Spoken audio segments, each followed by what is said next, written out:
है guys, I am Anilesh Maurya. Welcome to my YouTube channel study point agriculture. दोस्तों, आज हम सांख्यिकी के बारे में पढ़ेंगे। सांख्यिकी कुछ बेसिक नॉलेज हैं जिनके बारे में हम पहले अध्ययन करेंगे, फिर इनसे संबंधित कुछ क्वेश्चंस हैं जो इस पर हम सॉल्व करेंगे। जैसे इसमें हम सांख्यिकी के उद्देश्य, सांख्यिकी के गुण क्या होते हैं, माध्यों के प्रकार कितने होते हैं, तो इन सभी के बारे में हम अध्ययन करेंगे। तो चलिए स्टार्ट करते हैं। तो गाइस, आज हम सबसे पहले ये जानेंगे सांख्यिकी माध्यों के उद्देश्य। तो सांख्यिकी माध्यों के जो उद्देश्य होते हैं वो निम्नतः 3 प्रकार के होते हैं। जो पहला होता है वो सरल और संक्षिप्त चित्र प्रस्तुत करने, मतलब इसमें क्या होते हैं, इसमें जटिल और अव्यवस्थित सांख्यिकी सामग्री के सुव्यवस्थित, सरल और संक्षिप्त रूप से प्रस्तुत किया जाता है। इसे समानता व्यक्ति आसानी से समझ सकता है। और नेक्स्ट जो हमारा है वो तुलनात्मक अध्ययन। तुलनात्मक अध्ययन में क्या होता है, यह 2 या 2 से अधिक समूहों के तुलनात्मक अध्ययन को सरल बनाता है। 2 समूहों के आंकड़ों की सहायता से तुलना करना एक कठिन कार्य है, परंतु दोनों समूहों के मध्य ज्ञात करने के उपरांत यह सरल भी हो जाता है। और नेक्स्ट जो हमारा है वो संपूर्ण समूह का प्रतिनिधित्व। इसमें क्या होता है, माध्य पूरे समूहों के चित्र को प्रदर्शित करता है। इसकी सहायता से समूह के बारे में पर्याप्त जानकारी का अनुभव लग जाता है। उसके बाद हम जो हमारा नेक्स्ट है वो सांख्यिकी के माध्यों के गुण के बारे में हम जानेंगे। सांख्यिकी के माध्यों के क्या गुण होते हैं। जो हमारा फर्स्ट है वो है माध्य की परिभाषा स्पष्ट और स्थिर होनी चाहिए। और सेकंड जो है यह समूह के सभी पदों पर आधारित होना चाहिए। और थर्ड, यह सरलता से ज्ञात किया जा सकता है कि और समझने में सरल होना चाहिए। नेक्स्ट जो टॉपिक है वो माध्यों के प्रकार। माध्यों के प्रकार कितने होते हैं, हम उनके बारे में, ये कई प्रकार के होते हैं। जो पहला होता है वो जो फर्स्ट होता है वो गणितीय माध्य। गणितीय माध्य में 3 आते हैं। इसमें पहला आता है समांतर माध्य, दूसरा होता है गुणोत्तर माध्य और तीसरा हरात्मक माध्य। और जो बी नंबर है वो स्थित संबंधित माध्य। इसमें 2 आते हैं, एक माध्यिका और बहुलक। अब हम चलते हैं सबसे पहले समांतर माध्य पे। तो समांतर माध्य किसे कहते हैं उसके बारे में जानेंगे। समांतर माध्य वह मूल्य है जो किसी श्रेणी के सभी पदों के मूल्यों के योग में उन पदों की संख्या से भाग देने पर प्राप्त होता है, उसे हम समांतर माध्य कहते हैं। समांतर माध्य की जो विशेषताएं होती हैं वो निम्नलिखित है। फर्स्ट जो है हमारा वो, यह समूह के सभी पदों पर निर्भर करता है। सेकंड जो है यह सरलता से ज्ञात किया जा सकता है। और थर्ड में इसका मूल्य निश्चित होता है। अब हम इनके बेसिक बारे में जानकारी जान चुके हैं। अब हम चलते हैं समांतर माध्य कैसे, इनसे संबंधित जो क्वेश्चन आते हैं उनको कैसे हल करते हैं, उनके कितने स्टेप होते हैं, उनके बारे में थोड़ा जानते हैं। अब हम वर्गीकृत आंकड़ों के लिए समांतर माध्य ज्ञात करने की विधियां देखेंगे, कैसे इनकी विधियां होती हैं। तो जो प्रत्यक्ष विधि से वर्गीकृत बारंबारता बंटन का समांतर माध्य ज्ञात किया जाता है, उसके मूलतः 3 स्टेप होते हैं। जो फर्स्ट होता है उनके बारे में वो क्या होते हैं। पहला जो होता है, पहला स्टेप में क्या होते हैं, ये प्रत्येक वर्ग अंतराल में अंतराल के लिए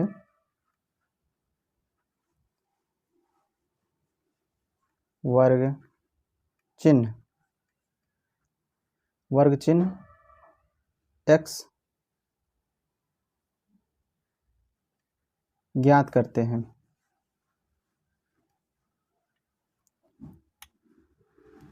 और सेकंड जो स्टेप होगा उसमें क्या होते हैं, प्रत्येक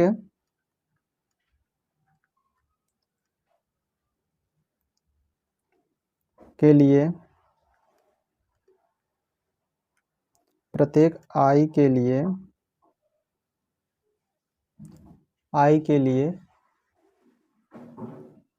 fi xi ज्ञात करते हैं।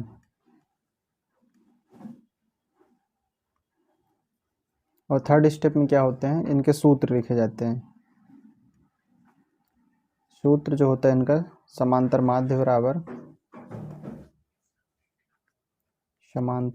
बराबर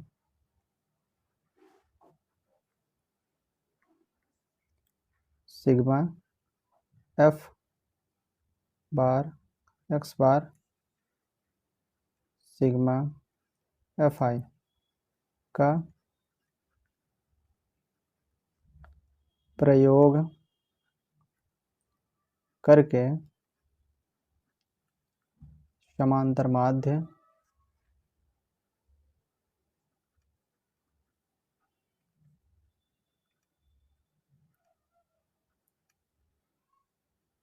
ज्ञात करते हैं।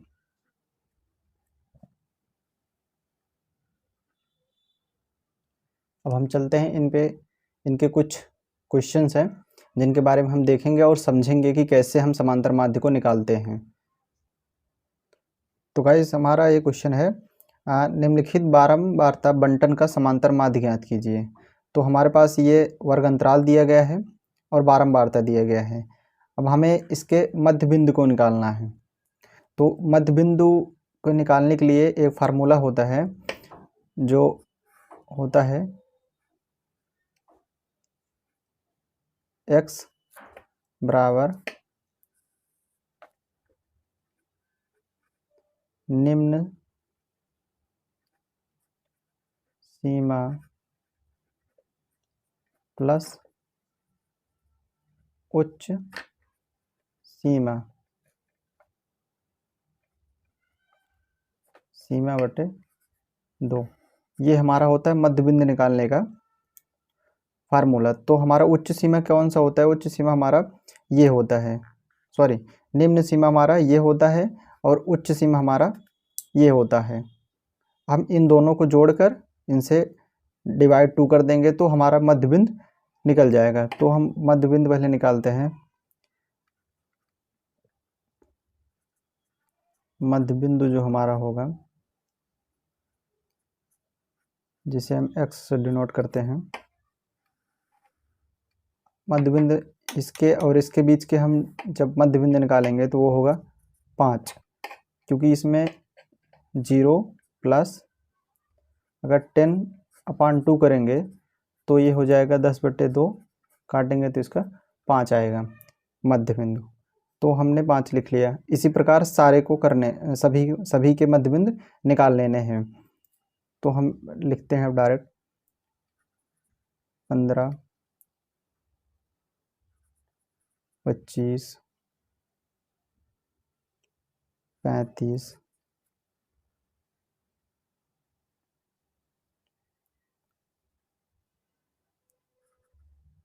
45 और 55।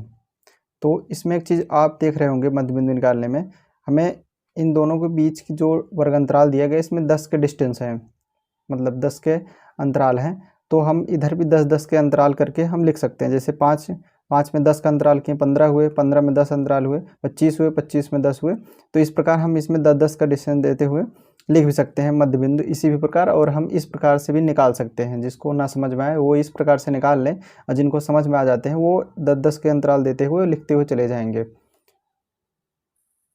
अब हम निकालेंगे बारंबारता इंटू मध्य बिंदु। तो बारंबारता जो फ्रीक्वेंसी से बोलते हैं उसे f से डिनोट करते हैं, इंटू x, मध्य बिंदु को x से डिनोट करते हैं। तो हम दोनों को गुणा कर लेंगे। पहले इन दोनों को गुणा करेंगे, हमारा आएगा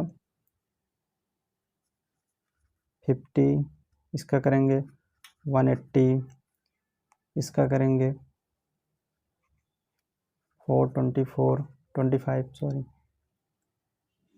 इसका करेंगे तो हमारा 525 आएगा, इसका करेंगे 495 आएगा और इसका करेंगे 495। अब हम टोटल ऐड कर लेते हैं बारंबारता को और बारंबारता और मध्य बिंदु के जो हमारे, इसको टोटल हम ऐड करेंगे तो हमारा आ जाएगा 2170 और बारंबारता जो हमारा आएगा वो 74। अब हम निकालेंगे सूत्र लगा के अब समांतर माध्य का हम सूत्र लगाएंगे। समांतर माध्य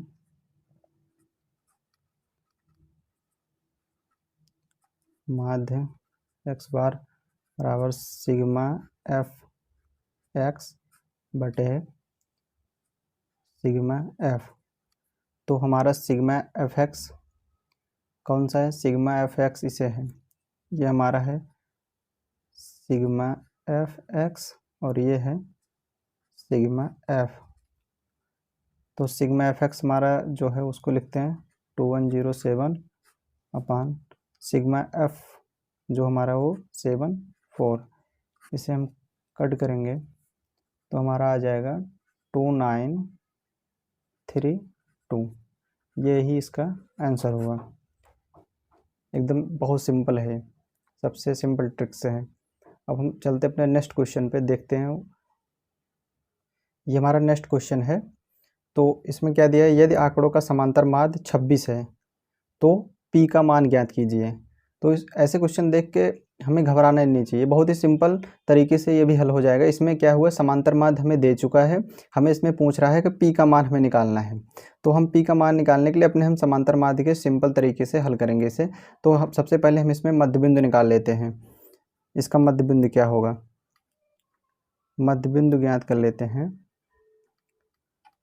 मध्य बिंदु निकालने के लिए हमने आपको अगले क्वेश्चन में बताया था कैसे निकाले जाते हैं, तो हम उसी तरीके से इसको निकाल लेते हैं। 5, इसका बीच मध्य बिंदु होगा 5, उसके बाद 15, फिर क्योंकि इसमें 10-10 का डिफरेंस है तो हम उसी हिसाब से 10-10 के डिफरेंस के हिसाब से हम लिख लेते हैं 25, 35 और 45। अब हमें क्या निकालना है? इन दोनों के मल्टीप्लाई, मतलब f इंटू एक्स, इसको ज्ञात कर लेने हैं। तो f इंटू एक्स करेंगे तो हम इसको और इसको मल्टीप्लाई करते हैं, हमारा आएगा 30, उसके बाद 15p, क्योंकि ये और ये इसके जब मल्टीप्लाई करेंगे तो हमारा 15p आएगा। उसके बाद नेक्स्ट जो होगा 225, नेक्स्ट है 140 और नेक्स्ट जो हमारा है 495। अब हम टोटल कर लेते हैं। जब टोटल करेंगे, पहले इसको लिखते हैं सिग्मा एफ एक्स, इसका टोटल जो होगा हमारा 890 प्लस 15p, क्योंकि टोटल पहले हम इसको ऐड कर लेते हैं फिर इसको प्लस कर लेंगे। और जब हम सिग्मा एफ को ऐड करेंगे ये होगा 13 प्लस p। अब हम चलते हैं इसको हल करते हैं। अब समांतर माध्य का पहले हम सूत्र लगाते हैं। समांतर माध्य का फार्मूला जो है, समांतर माध्य equal to sigma F X बटे सिग्मा एफ। तो हमारा समांतर माध्य दे चुका है पहले ही, ये समांतर माध्य दिया है तो समांतर माध्य के पहले हम 26 लिख लेते हैं इक्वल टू। अब हमारा सिग्मा एफ एक्स जो है, सिग्मा एफ एक्स हमारा ये रहा, तो सिग्मा एफ एक्स से हमारा इसको यहाँ पे लिख लेते हैं और फिर सिग्मा एफ हमारा ये रहा, तो सिग्मा एफ हम ये लिख लेते हैं। अब इसका मल्टीप्लाई कर देते हैं हम। जब हम इसका मल्टीप्लाई करेंगे तो हमारा हो जाएगा 780 प्लस 26p इक्वल टू, क्योंकि यहाँ इसको ऐसे ऐसे मल्टीप्लाई होगा, इसका, तो इसमें जब करेंगे तो हम 890 प्लस 15p। अब इसको सॉल्व करते हैं हम। सबसे पहले इसको और इसको माइनस करेंगे, जब ये इधर आएगा तो ये हो जाएगा हमारा 11p इक्वल टू, इसको इधर भेजेंगे तो ये और ये, इसको माइनस के 11p और ये माइनस होगा 110। अब हम p यहाँ पर रोकते हैं तो हमारा हो जाएगा ये 110/11 p इक्वल टू 10। बहुत ही सिंपल तरीके से p का हमारा मान निकल गया। यही ये होगा आंसर। p का मान जो हमारा होगा ये 10 होगा। अगर कोई डाउट हो तो हमें आप कमेंट करके पूछ सकते हैं। चलते हैं नेक्स्ट क्वेश्चन की तरफ अपने। तो गाइस हमारा ये नेक्स्ट क्वेश्चन है। इसमें क्या है, निम्नलिखित आंकड़ों के समांतर माध्य ज्ञात गिनने हैं। तो इसमें जो आंकड़े दिए गए हैं वो सिंगल फॉर्मेट में हैं। तो इसको पहले हम चेंज करते हैं। जो ये सारणी दी गई है इसको संगत बारंबारता में सारणी में पहले इसको हम बदलते हैं। संगत बारंबारता सारणी में बदलने के लिए हमें यहाँ से हम 0 से 5 लिखेंगे, फिर 5 से 10, 10 से 15। इसी प्रकार हम इसको एक संगत बारंबारता सारणी में लिख लेते हैं।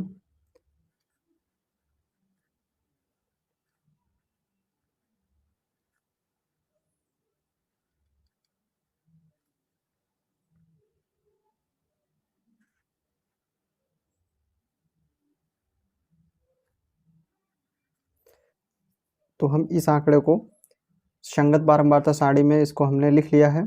उसके बाद हम इसकी जो बारंबारता दी गई है इसको लिख लेते हैं 3, 7,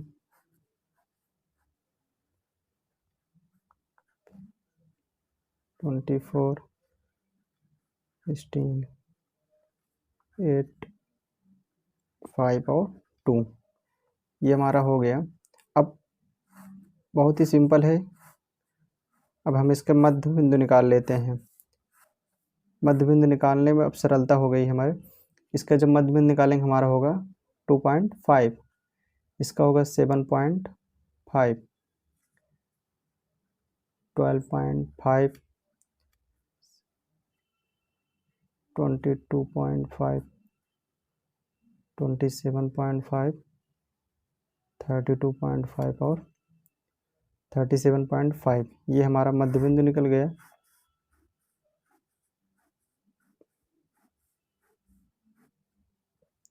अब जो होगा इसमें और इसका मल्टीप्लाई करेंगे तो हमारा एफ निकल जाएगा, मतलब फ्रीक्वेंसी और मध्य बिंदु निकल जाएंगे। 7.5 इसका जब मल्टीप्लाई करेंगे होगा 52.5, 57। हम इसी प्रकार मल्टीप्लाई करते हुए लिख लेंगे।